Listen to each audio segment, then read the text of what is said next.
भारत एक ऐसा देश है जहां ओवरवर्क को ग्लोरीफाई किया जाता है। इसको एक बैज ऑफ ऑनर की तरह पहना जाता है। जो इंसान 12-15 घंटे काम करता है वो हमारे लिए मिसाल बन जाता है कि अरे देखो वो सिर्फ 4-5 घंटे सोता है, कितना सिंसियर है अपने काम को लेके। हमारे यहाँ लोगों को हार्ड वर्किंग प्रूव करने के लिए इस तरह की बातें कही जाती हैं। 80 साल की डेमोक्रेटिक लेगेसी में शायद ही कोई प्रधानमंत्री होगा जो पार्टी की बैठक में डायस पर से उठकर फ्रेश होने के लिए भी नहीं जाता होगा। लेकिन असल में हार्डवर्क और ओवरवर्क के बीच एक बारीक सी लाइन होती है और अक्सर हमें पता ही नहीं चलता कि हमने वो लाइन कब क्रॉस कर दी। ये बात जानते सब है कि उनको किस तरीके से एक्सप्लॉइट किया जा रहा है। लेकिन फिर एक दिन एक बंदा उठता है और कहता है I work 20 hours a day, 7 days a week. Wow. So 140 hours. और फिर सब उसी भेड़ चाल में लग जाते हैं। लेकिन करे भी तो क्या, पैसे भी तो कमाने हैं, उसके बिना गुजारा तो हो नहीं सकता। आगे बढ़ने से पहले आपसे छोटी सी रिक्वेस्ट है कि इस चैनल को सब्सक्राइब कर लीजिए। आप में से 95% लोग अभी भी इस चैनल को सब्सक्राइब नहीं करते हैं। आप अगर हमें एक सब्सक्राइब करते हैं तो हमें मोटिवेशन मिलता है आगे इस तरीके से और काम करने का। तो एक टारगेट रखते हैं कि नवंबर एंड तक 10K सब्सक्राइबर्स लेकर आएंगे and I know you can do it. So let's build this community together. अब वापस आते हैं अपने टॉपिक पे। साल 2024 की बात है जब कोची की एक लड़की बहुत मेहनत से सीए का एग्जाम क्रैक करके पुणे की एक कंपनी में अपनी जॉब सिक्योर करती है। उसे लगता है कि अब लाइफ थोड़ी स्मूथ होगी, लाइफस्टाइल थोड़ी अच्छी होगी।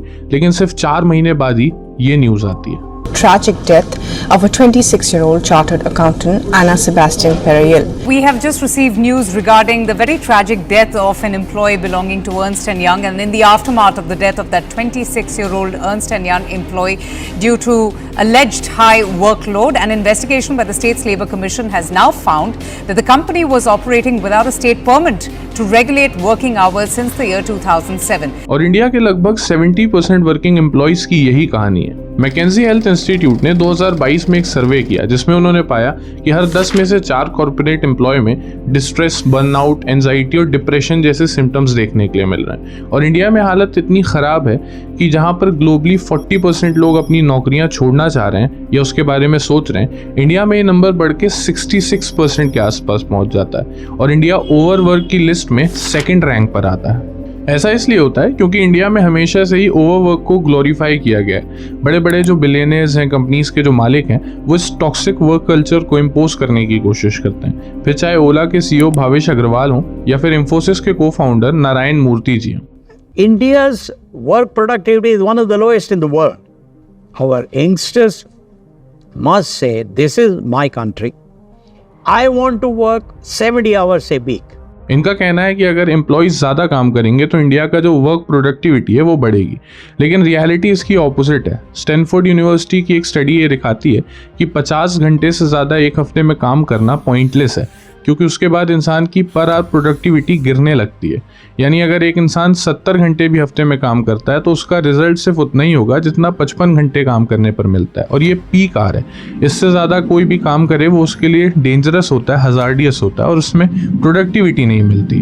WHO की 2016 की एक रिपोर्ट बताती है कि उस साल ग्लोबली लगभग 7.5 लाख लोगों की जान ओवरवर्क की वजह से चली गई। इतना ही नहीं, सन 2000 से 2016 के बीच ओवरवर्क से रिलेटेड हार्ट डिजीजेस की 42% बढ़ोतरी देखने के लिए मिली। इसके साथ ही साथ ये रिपोर्ट ये भी बताती है कि लगभग 35% ज़्यादा चांसेस होते हैं स्ट्रोक के उन लोगों में जो हफ्ते में 55 घंटे या उससे ज़्यादा काम करते हैं, एज़ कम्पेयर टू दोस्त जो हफ्ते में सिर्फ 35-40 घंटे काम करते हैं। इंडिया में जो 1948 का फैक्ट्रीज एक्ट है वो ये कहता है कि किसी भी एम्प्लॉय को 9 आवर्स अ डे से ज़्यादा काम नहीं करवाया जा सकता और हर 5 घंटे के बाद आधे घंटे का ब्रेक देना मैंडेटरी है। इसके साथ ही साथ हॉलीडेज जो होते हैं, वीकली हॉलीडेज, वो उस एम्प्लॉय का राइट होते हैं और अगर हॉलीडे पर कोई काम करवाया जाता है तो उसके बाद के इमीडिएट 3 डेज जो होते हैं उनमें से किसी भी एक दिन फुल हॉलीडे ले सकता है वो एम्प्लॉय, ये उसका राइट होता है। लेकिन साथ ही साथ यही एक्ट ये भी कहता है कि अगर किसी एम्प्लॉय से ओवर टाइम करवाया जाता है तो उसको नॉर्मल वेजेस से डबल ओवर टाइम वेजेस दिए जाएंगे और किसी भी एम्प्लॉय को ओवर टाइम को इंक्लूड करते हुए 60 घंटे से ज़्यादा एक वीक में काम नहीं करवाया जा सकता। इसी तरह के जो प्रोविजंस हैं वो कहीं ना कहीं एम्प्लॉयर्स को एक छूट दे देते हैं कि ओवर टाइम के नाम पर वो एम्प्लॉयज़ को 12-12, 13-13 घंटे पर डे काम करवाते हैं और कई केसेस में उनको ओवर टाइम वेजेस भी नहीं दी जाती। I have friends from across all the professions. मैं खुद एक लॉयर हूँ, मेरे जो फ्रेंड्स हैं वो डॉक्टर्स भी हैं, इंजीनियर्स भी हैं, पब्लिक पॉलिसी में भी हैं, मैनेजमेंट में भी हैं, हर जगह पे। और हर जगह पे सिचुएशन ऐसी ही है इंडिया के अंदर। कॉर्पोरेट्स की जब हम बात करते हैं तो उसमें हम आईटी और इंजीनियर्स को तो काउंट कर लेते हैं, बट बाकी सारी फील्ड्स और बाकी प्रोफेशंस छूट जाते हैं। मैं अपने खुद के एक्सपीरियंस से बोल रहा हूँ और मेरे से कई लोग एग्री भी करेंगे जो लोग इस चीज़ को फेस कर चुके हैं कि इंडिया में लॉयर्स की हालत और बुरी है। अगर कोई इंटर्न होता है, लॉ इंटर्न, तो वो कई महीनों कई सालों तक अनपेड इंटर्नशिप्स करता है एक्सपीरियंस और एक्सपोजर के नाम पे, जिससे उसका घर नहीं चलता है।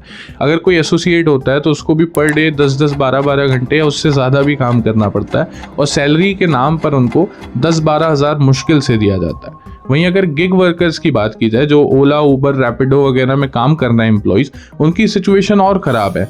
वहाँ पर रेगुलेटरी फ्रेमवर्क्स इतने बुरे हैं, लॉज इतने बुरे हैं कि कोई स्पेसिफिक डेटा भी उनको एनालाइज करने के लिए, स्टडी करने के लिए मिल नहीं पाता है। ये टॉक्सिक वर्क कल्चर जो है वो सिर्फ इंडिया की ही प्रॉब्लम नहीं है, ये ऑलमोस्ट हर देश की प्रॉब्लम या तो है या तो कभी ना कभी रही है, लेकिन हर देश इसके लिए कुछ ना कुछ काम कर रहा है। फॉर एग्जाम्पल जापान की अगर बात की जाए तो वहाँ पर ओवर टाइम या ओवरवर्क से होने वाली डेथ्स बहुत तेज़ी से बढ़ रही थी, जिसको वहाँ पर कारोशी के नाम से जाना जाता है, जिसको वहाँ की गवर्नमेंट ने रिकॉग्नाइज किया और इसमें रिफॉर्म्स लाने के लिए उन्होंने प्रीमियम फ्राइडेज का एक कॉन्सेप्ट इंट्रोड्यूस किया, जिसके तहत मंथ का जो लास्ट फ्राइडे होता है उस पर कोई भी ऑफिस से जल्दी घर जा सकता है। साथ ही साथ उन्होंने work style reform act introduce किया 2019 में, जिसमें उन्होंने जो ओवर टाइम का वर्क आ रहा है उसको लिमिट कर दिया 45 आवर्स अ मंथ पे, यानी एक महीने में किसी भी एक एम्प्लॉय से 45 आवर्स से ज़्यादा ओवर टाइम वर्क नहीं करवाया जा सकता। स्वीडन की बात की जाए तो वहाँ पर लोग फिका कल्चर फॉलो करते हैं, एक तरीके का स्वीडिश ट्रेडिशन है जहाँ पर सुबह के काम के बीच लोग ब्रेक लेकर एम्प्लॉइज आपस में कॉफ़ी और टी वगैरह शेयर करते हैं और बैठ के बातें करते हैं, एक तरीके का कनेक्शन बिल्ड करते हैं जिससे उनका माइंड रिलैक्स होता है। इस ट्रेडिशन का जो पर्पज़ है वो यही है कि काम को थोड़ा सा स्लो डाउन किया जाए और एक क्वालिटी टाइम स्पेंड करने मिले एम्प्लॉइज़ को। इससे उनका जो माइंड है वो रिलैक्स होता है और इनफैक्ट इससे प्रोडक्टिविटी बढ़ती है।